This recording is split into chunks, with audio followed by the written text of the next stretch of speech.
ಹೊಸಕೋಟೆ ತಾಲೂಕಿನ ಕಸಬಾ ಹೋಬಳಿಯ ಹಾಲಪ್ಪನಹಳ್ಳಿ ಗ್ರಾಮಸ್ಥರಿಂದ ಸುಮಾರು 200 ವರ್ಷಗಳ ಹಳೆಯ ಬಸವೇಶ್ವರ ದೇವಸ್ಥಾನ ಜೀರ್ಣೋದ್ಧಾರ ಕಳಶ ಪ್ರತಿಷ್ಠಾಪನೆ ಹಾಗೂ ಕುಂಭಾಭಿಷೇಕ ಹೋಮ ಹವನಗಳಿಂದ ಲೋಕಾರ್ಪಣೆ ಮಾಡಲಾಯಿತು.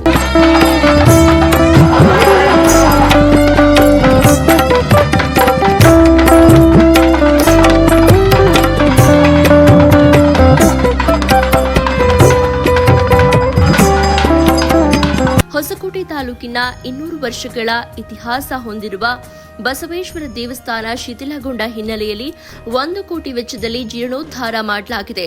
ದೇವಾಲಯ ಜೀರ್ಣೋದ್ಧಾರ ಹಾಗೂ ಪ್ರತಿಷ್ಠಾಪನಾ ಸಮಿತಿ ಹಾಗೂ ಗ್ರಾಮಸ್ಥರು ಅಷ್ಟಮಂಡಲ ಪ್ರಶ್ನೆಯಿಂದ ತಮ್ಮೂರಿನ ಪುರಾತನ ಬಸವೇಶ್ವರ ದೇಗುಲದ ಇತಿಹಾಸ ಅರಿತು ಕಳೆದ ಹಲವು ವರ್ಷಗಳ ಹಿಂದೆ ಜೀರ್ಣೋದ್ಧಾರಕ್ಕೆ ಮುಂದಾಗಿದ್ರು.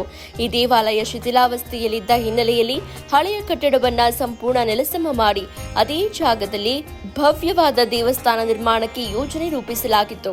ಸುಮಾರು 50-60 ವರ್ಷದಲ್ಲಿ ಹಿಂದೆ ಇದು ಬಾಳು ಬಿದ್ದಾಗಿದ್ದು ಮುಂದೆ ಎಲ್ಲ ಪಾಯ ಹಾಕಿದ ಹಾಗೆ ನಿಂತಿತ್ತು. ಸುಮಾರು 77ರಲ್ಲಿ ಪ್ರಾರಂಭ ಮಾಡಿ ಎಲ್ಲ ಊರೆಲ್ಲ ಒಂದಾಗಿ ಪಾರ್ಟಿಗಳಿತ್ತು. ಊರಲ್ಲಿ ಪಾರ್ಟಿ ಇದ್ರು ಕೂಡ ಒಂದಾಗಿ ಪಾರ್ಟಿ ಥರ ನೋಡ್ದೇನೆ ಜೀರ್ಣೋದ್ಧಾರ ಮಾಡೋಕ್ಕೆ ಪ್ರಾರಂಭ ಮಾಡಿದರು. ಆಗ ಹೊಸದಾಗಿ ಕಟ್ಟಡ ಕಟ್ಟಿದ್ರು. ಆದರೂ ಅಷ್ಟೇ ಇತ್ತು, ಶೀಟ್ ಹಾಕಿ ಇದಾಗಿದ್ದು. ಈಗ ಮೊನ್ನೆ ಒಂದು 15 ವರ್ಷದಿಂದ ಈಚೆಗೆ ದೊಡ್ಡದಾಗಿ ಕಟ್ಟಿ 96ರಲ್ಲಿ ದೊಡ್ಡದಾಗಿ ಕಟ್ಟಿ ಇದು ಮಾಡಿದ್ದಾರೆ. ಕಳಸನೂ ಇಟ್ಟಿದ್ವಿ. ಮೊನ್ನೆ ಏನೋ ಕಾರಣಾಂತರದಿಂದ ಸಿಡ್ಲೊಡೆದು ಕಳಸ ಇದಾಯಿತು, ಡ್ಯಾಮೇಜ್ ಆಯಿತು. ಅದಕ್ಕೆಲ್ಲ ಸೇರಿ ಮಾಡ್ಬೇಕು ಅಂದ್ಕೊಂಡು ಈಗ ವಿಜೃಂಭಣೆಯಿಂದ ಊರೆಲ್ಲ ಸೇರಿ ಮಾಡ್ತಾ ಇದ್ದೀವಿ. ಕಳಸ ಸ್ಥಾಪನೆಯೂ ಆಯಿತು, ಶಂಕುಸ್ಥಾಪನೆ ಇದೆಲ್ಲ ಇದಾಗಿದೆ. ಈಗ ಕಾರ್ಯಕ್ರಮ ಎಲ್ಲನೂ ಊರಿನವರೆಲ್ಲ ಸೇರ್ಕೊಂಡು ಒಟ್ಟಿಗೆ ಮಾಡ್ತಾ ಇದ್ದೀವಿ. ತುಂಬ ಸಂತೋಷ ಆಗ್ತಾ ಇದೆ. ಸತ್ಯವಾದ ದೇವರು ನಮ್ಮ ತಾತನವ್ರ ಕಾಲದಿಂದನೂ ಬಂದಿದೆ. ಈಗ ನಾವು ಮತ್ತೆ ಇದನ್ನ ಜೀರ್ಣೋದ್ಧಾರ ಮಾಡಿ ದೇವಸ್ಥಾನ ಸುತ್ತ ಕಾಂಪೌಂಡು, ನಾಗರಕಟ್ಟೆ, ಇದ್ರ ಜೊತೆಗೆ ನವಗ್ರಹಗಳು ಇದಿರಲಿಲ್ಲ ನಮ್ಮೂರಾಗ, ಅದನ್ನು ಈಗ ಇದು ಮಾಡಿ ಪ್ರತಿಷ್ಠಾಪನೆ ಮಾಡ್ತಾ ಇದ್ದೀವಿ. ಇದರಿಂದ ಎಲ್ಲ ಜನಕ್ಕೆ ಒಳ್ಳೇದಾಗಲಿ, ಎಲ್ಲರಿಗೂ ಒಳ್ಳೇದು ಮಾಡಲಿ ಅಂತ ನಾವು ಹೇಳ್ತೀವಿ. ದೇವಾಲಯ ಮೂಲ ಸ್ವರೂಪದಂತೆ ಗರ್ಭಗುಡಿ ಯಥಾಸ್ಥಿತಿ ಕಾಯ್ದುಕೊಂಡು ಸುತ್ತಲೂ ನೂತನ ಕಟ್ಟಡ ನಿರ್ಮಾಣ ಮಾಡಿ ಅದರ ಮೇಲ್ಭಾಗದಲ್ಲಿ ಸುತ್ತಲೂ ವಿವಿಧ ದೇವರ ಮೂರ್ತಿಗಳನ್ನ ಕೆತ್ತನೆ ಮಾಡಲಾಗಿದೆ. ದೇವಾಲಯ ನಿರ್ಮಾಣ ಕಾರ್ಯಕ್ಕೆ ದಾನಿಗಳು ವಸ್ತು ರೂಪದಲ್ಲಿ ಹಾಗೂ ಧನ ಸಹಾಯ ಮಾಡಿದ್ದಾರೆ. ಅದೇ ರೀತಿ ಗ್ರಾಮಸ್ಥರು ತನು ಮನ ಧನ ನೀಡಿದ್ದಾರೆ. ಒಟ್ಟಾರೆಯಾಗಿ ಆಧುನಿಕ ಯುಗದಲ್ಲಿ ದೇವಸ್ಥಾನಗಳ ಜೀರ್ಣೋದ್ಧಾರಕ್ಕೆ ವ್ಯಾಪಕ ಮೆಚ್ಚುಗೆ ವ್ಯಕ್ತವಾಗಿದೆ.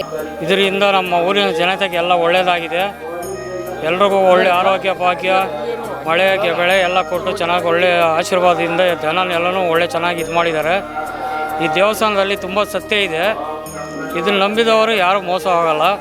ಎಲ್ರಿಗೂ ಒಳ್ಳೆಯದಾಗಿದೆ.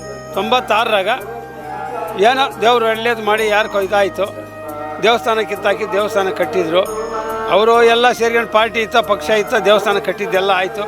ಪ್ರತಿಷ್ಠಾಪನೆ ಮಾಡಿದ್ರಿ. ಸುತ್ತ ಕಾಂಪೌಂಡ್ ಹಾಕಿ, ಈ ಜಾಗ ಗಾರ್ಬಾರೆ ಇತ್ತು, ಇಲ್ಲಿ ಗಾಣ ಆಡೋದು ಎಲ್ಲ ಒಂದಾಗಿ ಮಾಡಿ ಕಾಂಪೌಂಡ್ ಹಾಕಿ ದೇವಸ್ಥಾನ ಮಾಡಿದೆ. ಇಂಥ ಗಂಟ ದೇವರು ಒಳ್ಳೇದು ಮಾಡಿದ.